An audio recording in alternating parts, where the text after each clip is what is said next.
Are you reeling from the aftermath of having discovered your spouse's infidelity? Let me take a few moments to lay out some steps that can help you find your internal footing and thus find more clarity about how to navigate the aftermath and the mess of that. First, you need to be aware that this is going to be a long process with lots of work. You're not going to just get over it and move on. The work on your part is going to look a lot like taking care of you, focusing on truth, healing, staying congruent with your own character. The work on your spouse's part is obviously to fix what they broke and make it easy for you to forgive them. There's a lot in what I just said.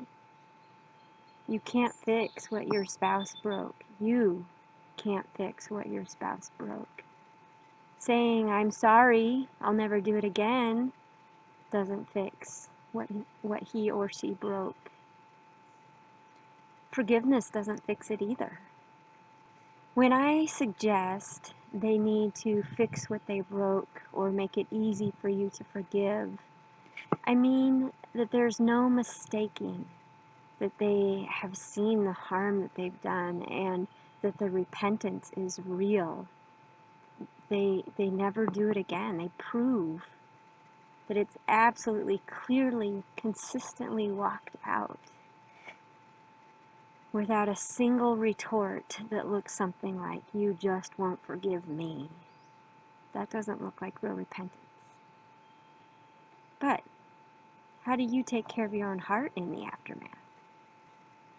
Your body is already screaming that you've lost something deeply profound. If this is not the first time this has happened, you may even be a little numb to the screaming, but it's still there. The loss is not going to go away by ignoring it. For right now, I want you to set aside trying to be in your spouse's head to figure out why and how. The answers are often very unsatisfactory and unhelpful at this point. To regain your footing, just look at you. This was not your fault. Your spouse did what he or she did because they decided to. You did not make them, force them, coerce them, manipulate them into it. They chose to. No matter how they've justified or minimized their autonomy, they are in control of their actions. So yes, you could probably have been different, better, less of something, more of something. This is your opportunity to address whatever it is that you don't like about yourself or that isn't congruent with who you want to be. But the reality is, you didn't make your spouse do what they chose to do. You didn't make them choose to have an affair. There can be restoration of your marriage, but not on your own and not without both parties doing their own work. It's possible that maybe reconciliation shouldn't be the goal right now.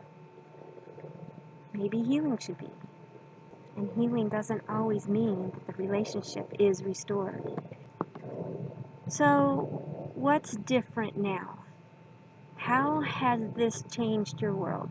What does it mean for where you live, who you hang out with, where you go to church, and who you let speak into your life? What parameters need to be put into place to guard your way and keep you moving towards what is good and right and true? What's different now about you? How do you integrate what's different into the you know you want to be? In other words, how do you stay congruent with your character? And by that I mean the person you know you want to be, even as you carry the anger, the pain, the injustice. It's going to be really important to find someone who can navigate this with you. You will need help staying focused on healing regardless of what happens with the relationship. You can't do it in a vacuum.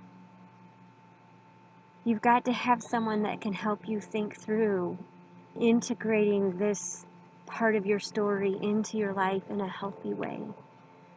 There's a ton of just personal introspection that needs to go on without trying to attribute anything to the other person at this point other than to respond to their behavior in such a way that is congruent with your character. It keeps you moving towards who you know you want to be so that you can heal and decide what to do next. So find someone who can do that with you. We would love to help as well. And while there's so much more we could talk about that can't be talked about here, we can certainly add our own perspective and our insight to help you see more clearly about what to do next, how to make wise decisions, how to decide who you are and where to go and what to think at this point, to untangle the mess so that you know where to go from here, regardless of what happens to the marriage.